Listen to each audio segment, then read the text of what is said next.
Assalamualaikum. Hai, kembali lagi di Anfa Voice. Dan saya An. Bagaimana kabar kalian? Semoga baik-baik saja ya. Kali ini saya akan menceritakan kisah rombongan wisata yang mengalami gangguan dari sosok penunggu wilayah wisata di salah satu daerah di Jogja. Tapi sebelum kita lanjut ke ceritanya, jika kalian suka dengan video seperti ini, jangan lupa like dan subscribe ya. Terima kasih. Hari Minggu yang cerah. Terlihat sebuah mobil bak terbuka, semacam truk kecil, membawa rombongan wisata melewati jalan pedesaan. Terdengar riuh suara gembira dari rombongan itu yang sedang menikmati perjalanan menuju wisata pantai tujuan mereka. Caka adalah sopir yang membawa mobil itu. Caka terlihat sangat senang dan sesekali melontarkan candaan kepada para rombongan. Rombongan yang dibawa Jaka adalah para tetangganya dan juga saudara Jaka. Tepat 1 jam setelah perjalanan, Jaka pun sampai di pintu masuk ke wisata itu. Namun karena antrian masuk ke wisata itu sangat panjang dan ramai, Jaka pun memutuskan untuk melewati jalan tikus menuju pantai. Jaka memang sudah sangat hafal daerah pantai itu. Namun ternyata pantai itu sangat ramai. Bahkan untuk memarkirkan mobilnya saja Jaka tidak bisa. Jaka pun memutuskan untuk menuju ke ujung dari pantai itu. Meski sedikit jauh dari pantai utama, setidaknya ujung pantai itu tidak terlalu ramai oleh para pengunjung lain. Setelah para rombongan turun dari mobil, Jaka pun mengumpulkan mereka. Jaka mengingatkan agar mereka tidak mendekati dan bermain di bawah tebing curam yang ada di pojok pantai itu, karena memang warga sekitar pantai mensakralkan tebing itu dan para pengunjung pantai dilarang untuk mendekati. Sembari menunggu para rombongan, Jaka pun minum kopi di warung dekat pantai. Dan beberapa jam kemudian, saat Jaka sedang tertidur, "Jak, tolong Jak, si Santi dan Udin Jak," ucap salah satu orang dari rombongan yang Jaka bawa. Jaka pun terbangun dan sontak melihat ke arah tebing. Dengan panik, Jaka langsung berlari menuju ke tebing itu. Benar saja, Santi dan Udin sedang menari di bawah tebing. Kepala mereka mendongak ke atas. Matanya melotot tajam. Ternyata mereka kesurupan.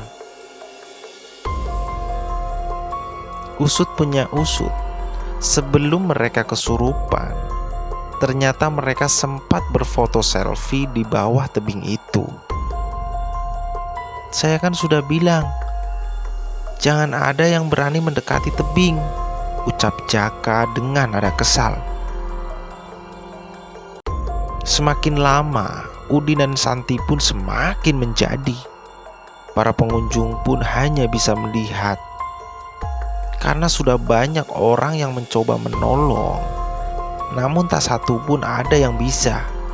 Jaka yang panik bergegas lari menuju rumah sesepuh di desa sekitar pantai. Jaka pun meminta bantuan kepada sesepuh itu. Untung saja sesepuh itu bisa membantu menyembuhkan Santi dan si Udin. Santi dan Udin pun sudah tersadar kembali. Namun belum saja rasa lega Jaka selesai, tiba-tiba beberapa pengunjung yang tadinya hendak menolong Santi dan Udin tiba-tiba mereka kesurupan massal. Sontak para pengunjung saat itu pun semakin keos. Kegembiraan yang tadinya ada di wajah para pengunjung kini menjadi panik. Dan anehnya, semakin lama banyak pengunjung yang juga ikut kesurupan. Dan kebanyakan pengunjung yang kesurupan berasal dari rombongan Caka. Caka yang awalnya sudah memperingatkan, kini hanya dapat menyesali. Singkat waktu, setelah waktu maghrib, Caka dan rombongannya pun pulang. Karena syukurlah, kesurupan massal di pantai itu selesai menjelang maghrib. Terlihat wajah para rombongan pun layu dan syok. Karena liburan yang harusnya bergembira, namun harus berakhir dengan kepanikan dan ketakutan. Sepanjang perjalanan pulang, tak lagi ada suara riuh gembira dari mulut para rombongan. Dan tiba-tiba, saat mobil itu melewati hutan, Caka melihat seseorang yang tiba-tiba melintas di tengah jalan. Caka pun langsung menginjak rem dengan sangat kuat. "Ada apa, Jak?" ucap salah satu penumpang. "Ada orang nyebrang, Pak." Namun ketika Caka memeriksa jalan, tak ada satupun orang di sana. Dengan perasaan yang heran, Caka pun menstarter mobilnya. Namun beberapa kali Caka mencoba, mobil itu tak sedikit pun mau menyala. Dan ketika dicek, mobilnya pun dalam kondisi yang baik-baik saja. Suasana di jalan tengah hutan itu pun seketika mencekam. Karena memang jalan yang Caka lalui adalah jalan desa yang sepi.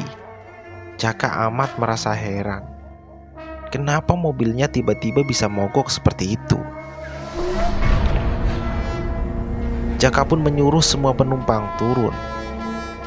Disuruhnya para rombongan oleh Caka untuk mendorong mobil itu.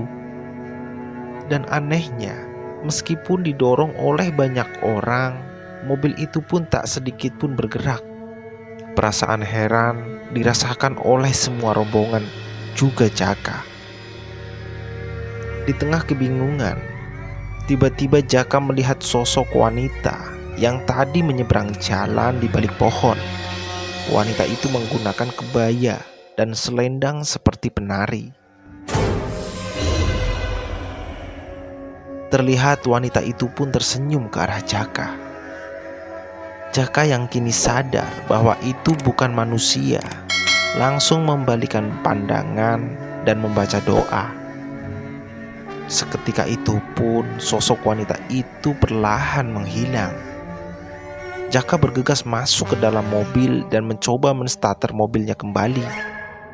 Syukurlah, kini mobil itu sudah tidak mogok lagi. Caka pun membunyikan klakson 3 kali dan langsung menginjak gas pergi dari tempat itu. Usut punya usut, sosok wanita yang mengganggu rombongan Caka adalah salah satu sosok penunggu tebing di pantai itu, yang memang sengaja mengikuti rombongan Caka. Selesai. Demikianlah kisah mistis yang dialami oleh Caka. Pelajaran yang bisa kita ambil dari kisah tadi adalah dimanapun kita berada, taatilah peraturan yang berlaku. Terima kasih sudah menonton sampai akhir. Nantikan kisah-kisah mistis di video berikutnya. Saya An pamit. Sampai jumpa lagi di Anfa Voice berikutnya. Wassalamualaikum.